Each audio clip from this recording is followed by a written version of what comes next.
বাণিজ্য যুদ্ধের সূচনা, ট্রাম্প ভার্সেস বাকি বিশ্ব। কর চাপানো থেকে যুদ্ধের হুঁশিয়ারি, ট্রাম্পের বিভিন্ন মন্তব্যকে কেন্দ্র করে চাপানুতোর তুঙ্গে। বাণিজ্য যুদ্ধে আমেরিকার লড়াইকে সামনাসামনি চ্যালেঞ্জ করেছে চীন। প্রেসিডেন্ট ডোনাল্ড ট্রাম্পের একের পর এক কর চাপানোর ঘোষণায় যুক্তরাষ্ট্রকে সতর্ক করে দিয়ে চীন বলছে তারা যে কোনো ধরনের যুদ্ধের জন্য প্রস্তুত। বিশ্বের সবচেয়ে বড় দুই অর্থনীতির দেশ যুক্তরাষ্ট্র ও চীন, কর চাপানোকে কেন্দ্র করে দুই দেশ এখন বৃহৎ বাণিজ্য যুদ্ধের দোরগোড়ায়। সম্প্রতি ট্রাম্প চীনা পণ্যের উপর আরও বেশি কর চাপানোর ঘোষণা করেছেন। চীনও পাল্টা আমেরিকার পণ্যের উপর 10 থেকে 15% কর বাড়িয়েছে। কর চাপানোকে কেন্দ্র করে দুদেশের সম্পর্ক এখন শিয়ানে। ওয়াশিংটনে চীনের দূতাবাস থেকে এক্স হ্যান্ডেলে পোস্ট করে বলা হয়, যদি যুক্তরাষ্ট্র যুদ্ধই চায়, হতে পারে শুল্ক যুদ্ধ, বাণিজ্য যুদ্ধ অথবা যে কোনো ধরনের যুদ্ধ, তারা শেষ পর্যন্ত লড়ে যেতে রাজি আছে। এরই মধ্যে প্রতিরক্ষা খাতে 7.2% ব্যয় বৃদ্ধির কথা ঘোষণা করল চীন। বেজিংয়ের great hall of the পিপলে 14th national কংগ্রেসের তৃতীয় অধিবেশনে এই বার্তা দিয়েছেন প্রেসিডেন্ট শি জিনপিং। জানানো হয়েছে 2025-26 অর্থবর্ষে সামরিক খাতে $24,500 কোটি বরাদ্দ করা হয়েছে। ভারতীয় মূল্যে প্রায় 21,30,000 কোটি টাকা খরচ করা হবে।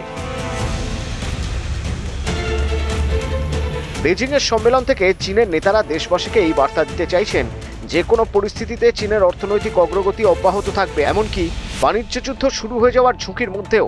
গত এক দশকে দ্বিগুণ হল জিনপিং সরকারের সামরিক বাজেট।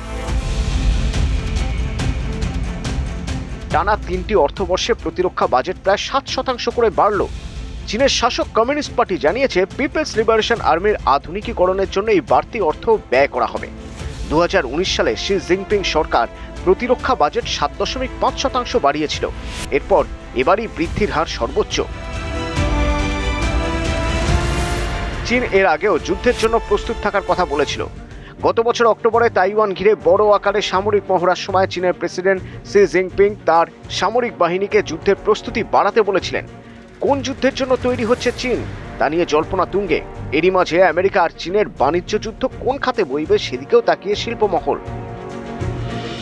জিনপিং সরকার সামরিক খাতে ব্যয় বৃদ্ধির হার জিডিপি বৃদ্ধির হারের লক্ষ্যমাত্রাকেও ছাপিয়ে দিয়েছে।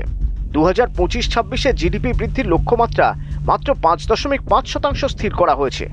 লাদাখ আর তাইওয়ান ঘিরে উত্তেজনার আবহে 2021 সালে প্রথমবার $20,000 কোটি বেশি সামরিক খাতে খরচের ঘোষণা করেছিল চীন। তারপর তা দ্রুত গতিতে বেড়েই চলেছে। তবে আদতে প্রতিরক্ষা খাতে ঘোষণার চেয়ে বেজিং অনেকটাই বেশি খরচ করে বলে ধারণা পশ্চিমী সামরিক পর্যবেক্ষক সংগঠনগুলির। নিজেদের অবস্থাকে স্থিতিশীল এবং শান্তিপূর্ণ বোঝাতে আমেরিকার সঙ্গে তুলনা টানছেন চীনের সরকার। মধ্যপ্রাচ্য এবং ইউক্রেনের যুদ্ধে আমেরিকা জড়িয়ে পড়ারও সমালোচনা করেছে বেজিং। ক্ষমতা দখলের এই লড়াইয়ে কোন দেশ কি ভূমিকা নেবে সেটাই দেখার।